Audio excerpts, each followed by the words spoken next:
few years ago, I decided to go to a Sufi whirling dervish prayer event. Why not? And the Sufi mosque is actually in Tribeca, because why, if you were a Sufi, would you not have a mosque in Tribeca? And Sufis are mystical forms of Islam.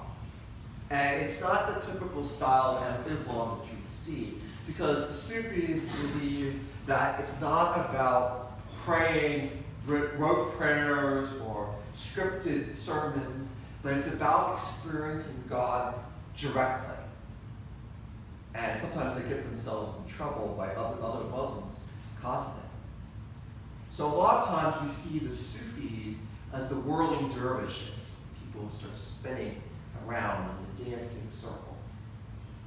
But before they start praying, they put their hand over their heart, because they believe that when you feel your heart beat, you're feeling the beating heart of God. And it's really amazing that everyone quiets down, you're sitting on the floor, and you put your hand over your heart, and you feel the beating of your heart. And they start their prayer by this simple heartbeat. And then they start chanting a chant that goes along with the heartbeat. And next thing you know, you have drums and music, and it turns all this into a Pentecostal revival 3 hours later. Prayer sometimes is that loaded word that we sometimes don't want to wrap our heads around. If you go sometimes to Christian bookstores, there's always books and books of prayer. Like if you just do this, or you read this devotion, or you say this word, it's going to happen. But it doesn't always. And it's interesting that in our gospel today, we have to connect everything that we've heard for the last couple weeks. Remember, we heard the story of the Good Samaritan 2 weeks ago.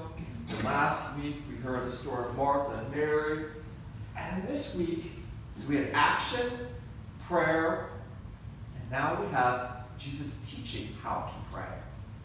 And he teaches that our Father, which most of us probably learned when we were little kids around our bedside, that prayer, our Father in heaven.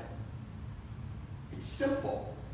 And that was the interesting thing, is that most rabbis in Jesus' time, and if you remember, Jesus was a rabbi, taught the disciples how to do prayer in a certain way. If you just pray this psalm, or if you do this action, or if you say these words, you're good to go. What Jesus did was actually kind of controversial.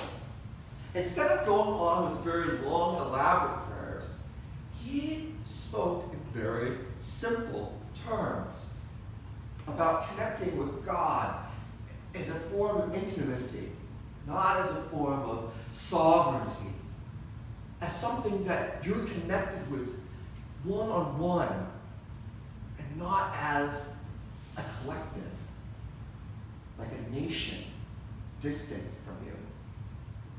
So, with Jesus and his teaching, he teaches us to pray, to put ourselves in the divine in a very simple way.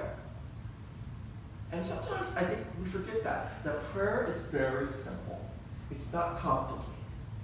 And it sometimes bothers me when I hear people going on like, you have to do it this way, or you have to do it that way, or this isn't good enough. Prayer is just putting yourself back into the heartbeat of God, like those Sufis. Putting yourself in that simple understanding that you and God are in a holy relationship that can never be separated. You can say words, you can sit in silence. It's all about us recognizing that relationship that we already have that can never be taken away from us.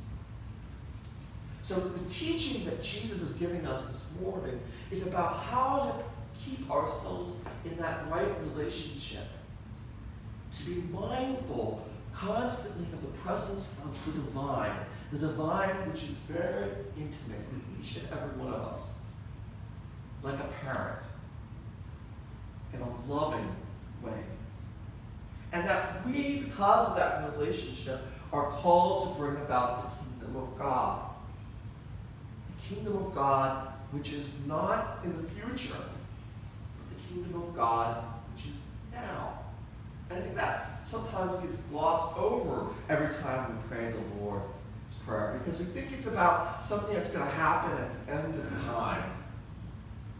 But really what Jesus is always teaching us is that the kingdom of God, that relationship with God, is now. Is now. So in your prayer life, and I stress that prayer life is so important, because it seems like churches forget that our main purpose is prayer, is that sometimes we need to put our hand over our heart. Hear that divine beat that you get from your own heart. Connect yourself with a God that knows and loves you individually. And that we are part of something so much greater than we can humanly imagine.